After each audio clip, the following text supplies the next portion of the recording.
yaumil mahsyar. Amma ba'd. Yang terhormat Bapak Ibu pengurus kumpulan lembaga pendidikan Islam Tempat Ar-Ridho. Semoga semuanya diberi kesehatan. Amin. Para orang tua kita, semoga diberi panjang umur. Rizkinya lancar, berkah semuanya. Anak-anakku semuanya, Bapak Ibu guru, semoga Allah Subhanahu wa Ta'ala senantiasa merahmati setiap kita, memberkahi setiap kita, suami, istri, anak, dan kalian semuanya. Allahumma amin. Amin. Anak-anakku semuanya, jadwalnya saya hari ini sebenarnya tidak lama, tetapi ada pengajuan waktu yang terpaksa saya harus berbicara panjang lebar. Yang kita bahas hari ini adalah tentang bagaimana agar hati kita ini senantiasa bersyukur kepada Allah, senantiasa bersyukur kepada Allah Subhanahu wa Ta'ala. Tidak hanya bagi yang kelas 9 ketika lulus pun saja, tidak hanya yang kelas 8 terima rapotnya ketika naik kelas saja, tidak hanya Bapak Ibu guru yang teken tanda tangan gajinya naik saja. Setiap kita, ayo, setiap laki-laki atau perempuan, semuanya, setiap kita pasti mengharapkan rahmat dari Allah, setiap kita pasti mengharapkan maghfirah Allah, setiap kita pasti mengharapkan aidun minan nar pada bulan yang mulia ini. Ini tidak berarti di luar Ramadan sana, di hari-hari biasa, tidak ada rahmat Allah, tidak. Nah, itu namanya rahmat juga nggak perlu sendiri. Ayo rahmat. Di luar Ramadan sana bukan berarti tidak ada maghfirah Allah, tidak. Bukan berarti tidak ada aidun minan nar, tidak ada pembebasan dari api neraka, tidak. Rahmat Allah, maghfirah Allah, aidun minan nar ada di sepanjang waktu Allah berikan pada semua kaum muslimin. Tetapi memang di bulan suci Ramadan itu ketikanya diberikan luas sekali, diberikan lebar sekali. Oleh karena jangan sampai waktu di bulan-bulan suci ini, hari-hari kita lalui tanpa ada ibadah, tanpa ada nilainya ibadah kepada Allah Subhanahu wa Ta'ala. Anak-anakku, Bapak Ibu guru rahimakumullah, meningkatkan kualitas keimanan dan ketakwaan kita adalah sebagai wujud nyata, sebagai follow up, sebagai bukti nyata kita bersyukur kepada Allah Subhanahu wa Ta'ala. Syukur atas nikmat-nikmat yang Allah berikan di tubuh kita ini, di sekolah kita, di anak-anak didik kita, di keluarga kita. Jangan sampai nikmat yang Allah berikan itu dicabut oleh Allah dalam keadaan kita belum bersyukur kepada Allah Subhanahu wa Ta'ala. Masih ingat di telinga kita, di otak kita, Ustadz terkenal Ustadz Jeffrey Al-Bukhari. Ustadz Jeffrey Al-Bukhari, subhanallah, Allah panggil, Allah jemput nyawanya dalam keadaan sudah bertaubat kepada Allah, dalam keadaan sudah bersyukur kepada Allah Subhanahu wa Ta'ala. Insya Allah saya dan semuanya ingin meninggal dunia dalam keadaan sudah bertaubat, dalam keadaan sudah bersyukur kepada Allah Subhanahu wa Ta'ala. Anak-anakku semuanya, yang naik kelas 8 bersyukur tidak? Lebih kelas lagi bersyukur tidak? Yang perempuan yang naik kelas 8, 9 bersyukur tidak? Buktikan syukurnya, buktikan dalam kehidupan sehari-hari sebagaimana kita membuktikan kita malu kepada Allah dalam kondisi berpuasa. Tidak ada ayah, tidak ada ibu, tidak ada satpam, tidak ada Pak Ida, tidak ada siapapun, sendiri di depan meja ada makanan dimakan, tidak. Itu yang beberapa anak yang batal pas naik ada yang dimakan karena sedikitnya malu kepada Allah. Seandainya kita tingkatkan malu sebagaimana puasa larangan Allah dalam kehidupan sehari-hari, insya Allah Bapak Ibu guru semuanya dijamin insya Allah anak-anak naik 100%. Amin. Insya Allah putra-putrinya lulus pun 100% terus. Ya. Bersyukur atas nikmat Allah ini anak-anakku semuanya. Bukan karena janji Allah, coba dengarkan. Bersyukur atas nikmat-nikmat yang Allah berikan kepada kita ini bukan hanya karena janji Allah. Wa idh ta'azzana rabbukum la in syakartum la azidannakum wa la in kafartum inna 'adzabi lasyadid. Orang-orang yang bersyukur jika mau benar-benar bersyukur akan diberikan tambahan nikmat. Tetapi ketika tidak bersyukur diberikan nikmat naik kelas tidak bersyukur, tidak lebih rajin belajarnya, lihat saja apa yang terjadi setelah semester 1 nanti.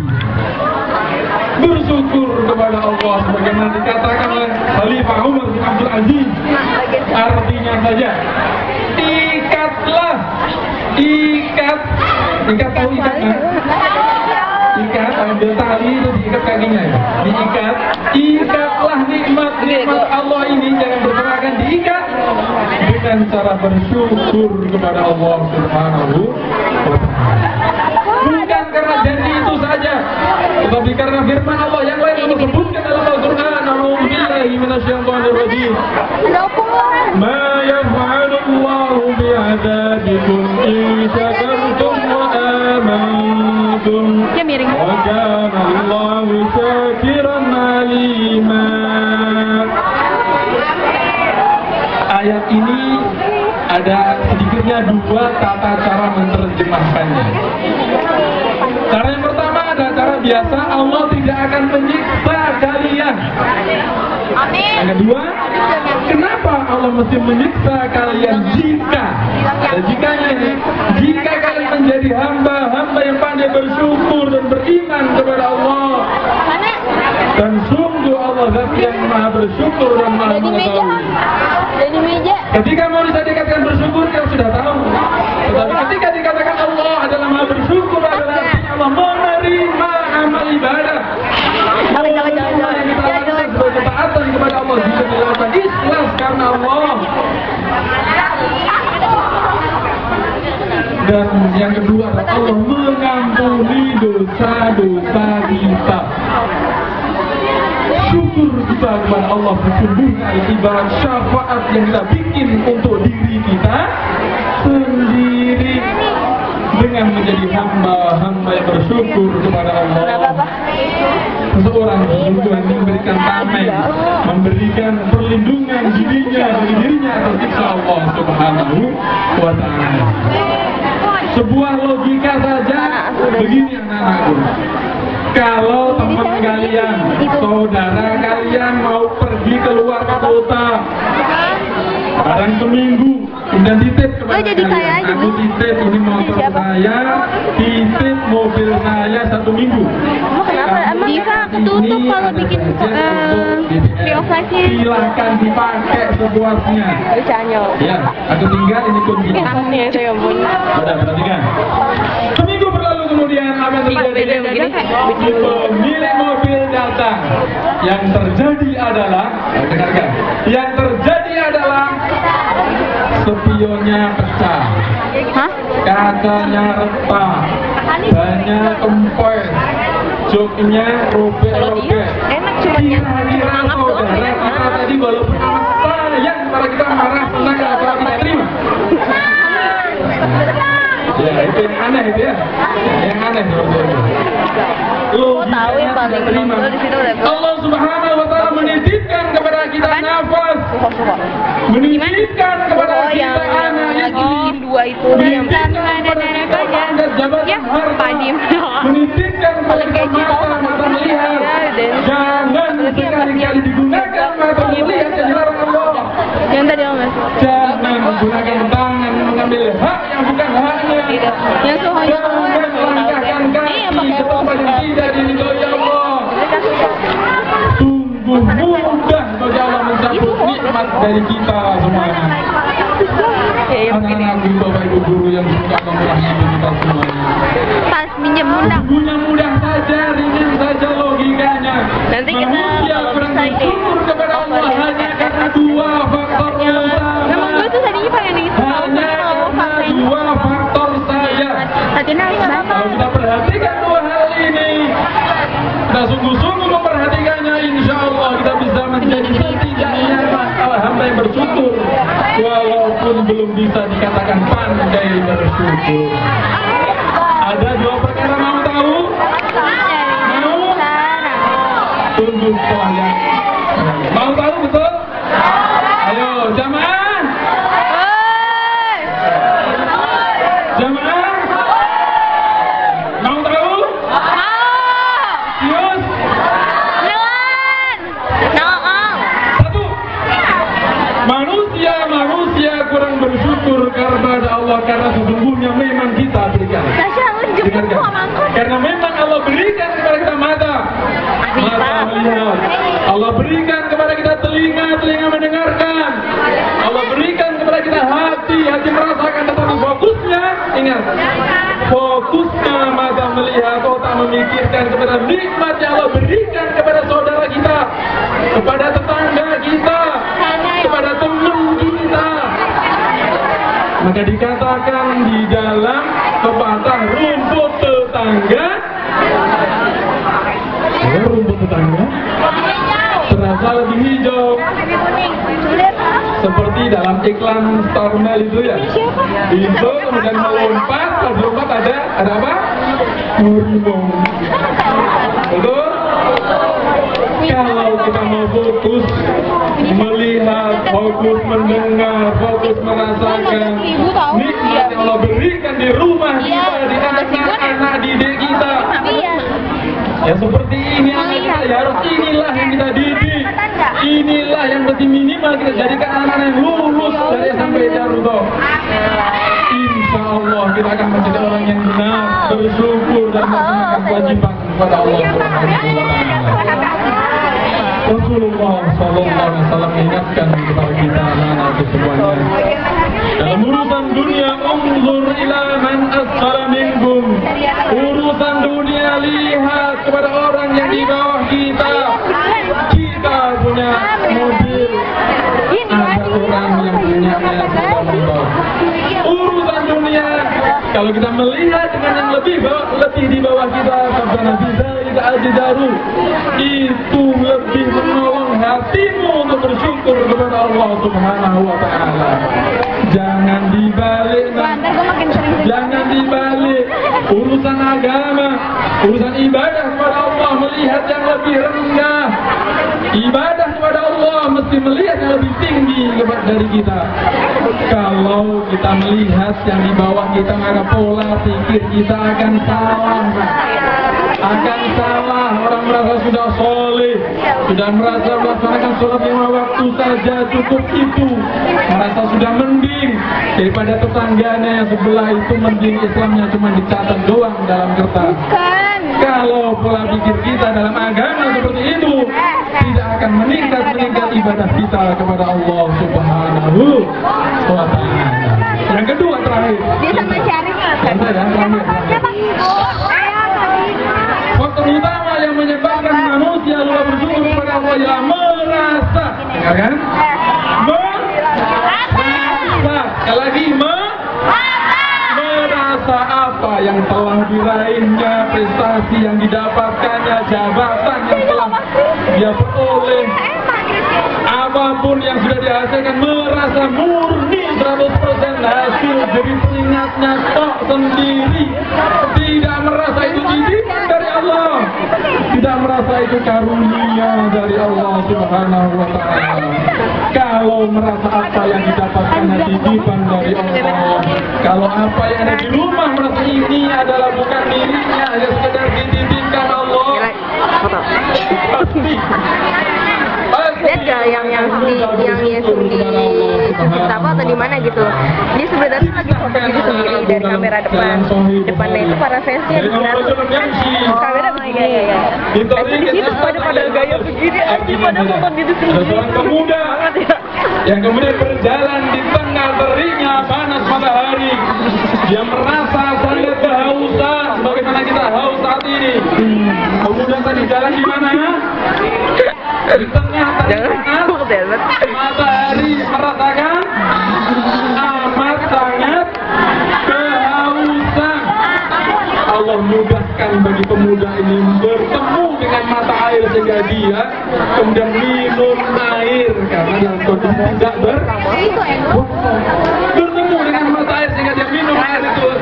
Lantas yang terjadi setelah itu anak-anakku, ada seekor anjing, ada seekor anjing yang menjulur-julurkan lidahnya. Pemuda itu merasakan dalam hatinya, anjing ini merasakan kehausan sebagaimana aku tadi juga merasakan kehausan. Tergerak hatinya sebagai terima kasihnya kepada Allah, mengambilkan air tadi, diambilkan air minum, diberikan kepada anjing itu. Anak-anakku semuanya, apa yang terjadi setelah itu? Apa yang terjadi setelah itu? Rasulullah memberitakan pemuda ini diberikan hidayah oleh Allah, dan kemudian sampai nanti pada akhirnya dia meninggal dalam keadaan husnul khotimah, meninggal wafat dalam keadaan beriman kepada Allah Subhanahu wa taala.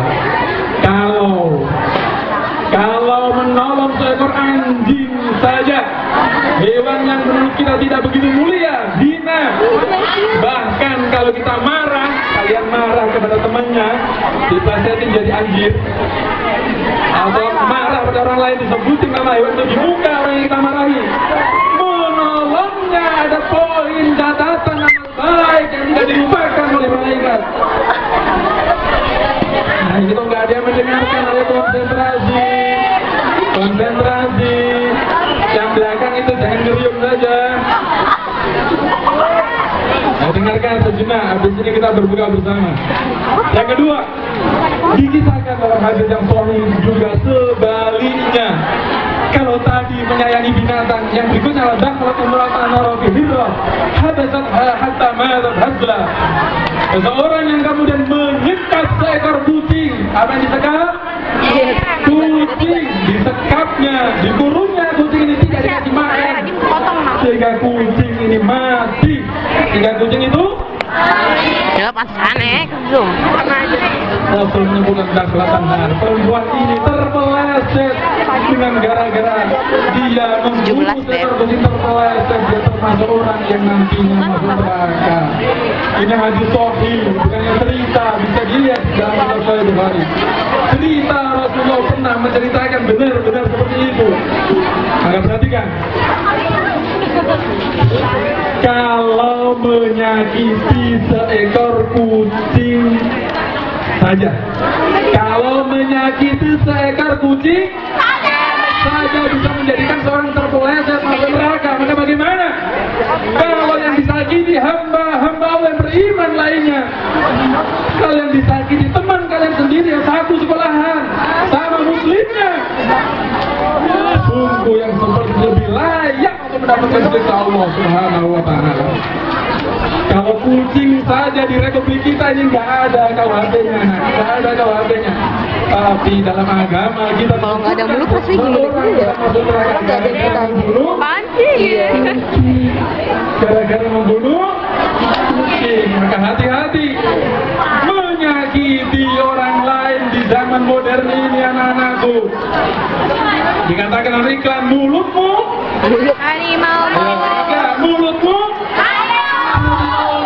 mulutmu jangan sampai apa yang kita tuliskan menyakiti orang muda. Bisa lewat tweet, apa itu tweet? Bisa lewat BB, bisa lewat FB, WhatsApp, lain dan sebagainya.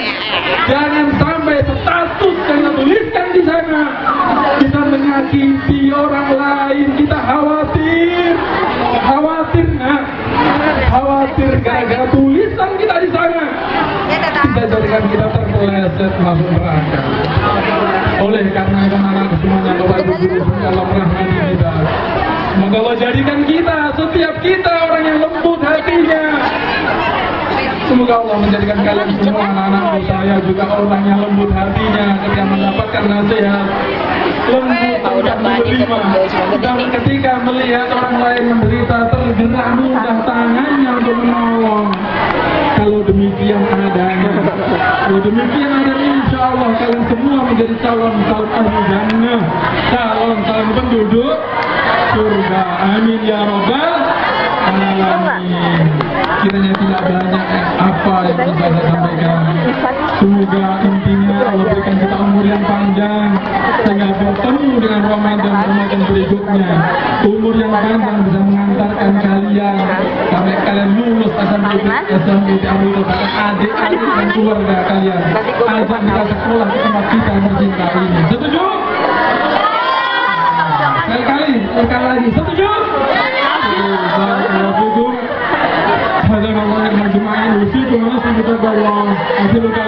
Assalamualaikum warahmatullahi wabarakatuh.